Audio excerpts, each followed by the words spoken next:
Rohit Arya encounter प्रकरणी आता नवा व्हिडिओ समोर आला। ओलीस ठेवण्याचा एक दिवस आधी रोहितने मुलांच्या पालकाकडूनही अभिनय करून घेतला होता। रोहित आर्याने पालकाकडून अभिनय करून घेतल्याचा एक्सक्लुझिव्ह व्हिडिओ समोर। मुलांच्या पालकांनी रोहितच्या सांगण्यावरून हा अभिनय सुद्धा केला होता अशीही आता माहिती समोर येते।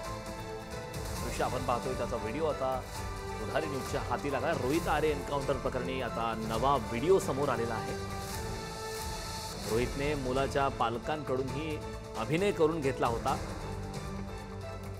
रोहित आर्य एन्काउंटर प्रकरणी आता नवा व्हिडिओ समोर आलाय। या संदर्भात ताजे अपडेट देण्यासाठी आपले प्रतिनिधी नंदकिशोर आपल्यासोबत जोडलेत। नंदकिशोर, आपण पाहतोय रोहित आर्य खरं तर एन्काउंटर प्रकरणाची चर्चा जोरात सुरू असताना आता या प्रकरणी एक नवा व्हिडिओ समोर आला। या व्हिडिओबाबतची काय अधिकची माहिती आहे?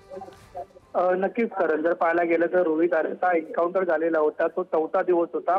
4थ्या दिवशी त्यांनी 17 मुलांना ओलीस ठेवलेलं होतं। सोबत 2 ज्येष्ठ नागरिक सुद्धा होते, एक त्याचा साथीदार, एक त्याचा मित्र सुद्धा होता जो 4 दिवस त्याचा मॅनेजर म्हणून काम करत होता।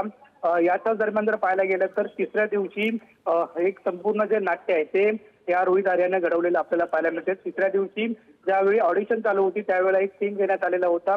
ज्या सीन मध्ये तुम्ही किडनॅप, म्हणजे मुलांना जो सीन सांगण्यात आलेला होता त्यामध्ये तुम्ही किडनॅप झालेला आणि तुम्ही तुमच्या पालकांना सांगा, आणि पालकांना सुद्धा सांगण्यात आलेलं होतं की तुम्ही ज्या वेळेला किडनॅप होईल तेव्हा येऊन दरवाजावरती मोठ्यानं आरडाओरड करा, अशा पद्धतीचा सीन देण्यात आलेला होता।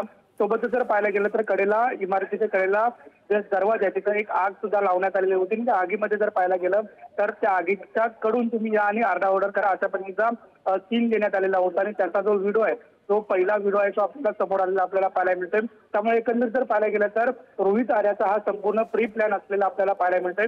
आणि याच व्हिडिओच्या दरम्यान आपण पाहायला गेलं तर 3ऱ्या दिवशी हा संपूर्ण जो सीन आहे तो त्या मुलांना क्रिएट करण्यास सांगितलेला आपल्याला पाहायला मिळतो, जेणेकरून 4थ्या दिवशी म्हणजे ज्या दिवशी त्या सर्व मुलांना ओलीस ठेवलं त्या दिवशी मोठ्या प्रमाणात पहिल्यांदा पॅनिक सिच्युएशन येऊ नये यासाठी हा संपूर्ण रोहित आर्याचा एक बनावट प्लॅन जो होता तो असलेला आपल्याला पाहायला मिळतो। मात्र जर पाहायला गेलं जर जो व्हिडिओ दिसतो तो व्हिडिओमध्ये ते संपूर्ण जे पालक आहेत, मुलांचे पालक आहेत, ते पालक जे आहेत ते दरवाजावरती जाऊन जोरजोरात आपटतायत आणि आरडाओरड करत असल्याचं आपल्याला पाहायला मिळतं। आणि कडेला जर पाहायला गेलं तर शूटिंग करणारा सुद्धा एक कॅमेरा सुद्धा आपल्याला पाहायला मिळते। त्यामुळे 4थ्या दिवशी जे काही घडणार होतं ते 3ऱ्या दिवशी या रोहित आर्यानं एक पद्धतीचं सीन लिहून, एक पद्धतीचं ऑडिशन घेण्याचा जो प्रयत्न आहे तो केलेला आपल्याला पाहायला मिळतोय।